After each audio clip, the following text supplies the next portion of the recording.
હિઝબુલ્લાએ કહ્યું, ઇઝરાયલ સાથે સીધા યુદ્ધ માટે તૈયાર, લેબનોનની સરહદ પાર કરી તો તબાહી મચાવી દઈશું. ઇઝરાયલે કહ્યું, યુદ્ધ અંગે ટૂંક સમયમાં નિર્ણય લઈશું. ઇઝરાયલ હમાસ યુદ્ધ વચ્ચે લેબનોનથી કાર્યરત સંગઠન હિઝબુલ્લાહ ઇઝરાયલ સાથે સીધા યુદ્ધની તૈયારી કરી રહ્યું છે.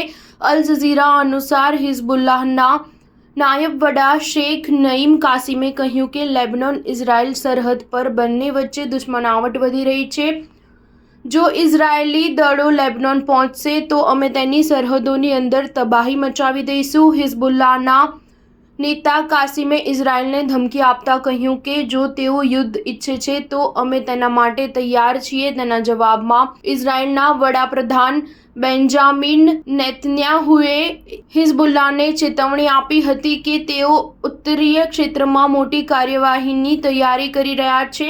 લેબનોનની સરહદ પાસે કિરિયાત શમોના વિસ્તારની મુલાકાત પર ઇઝરાયલના પીએમએ કહ્યું કે જે વિચારે છે કે તે ઇઝરાયલને નુકસાન પહોંચાડશે અને અમે શાંતિ બેસી રહીશું તે મોટી ભૂલ કરી રહ્યા છે. હકીકતમાં હિઝબુલ્લાહ સતત 2 દિવસથી ઇઝરાયલ પર ડ્રોન હુમલા કરી રહ્યું છે.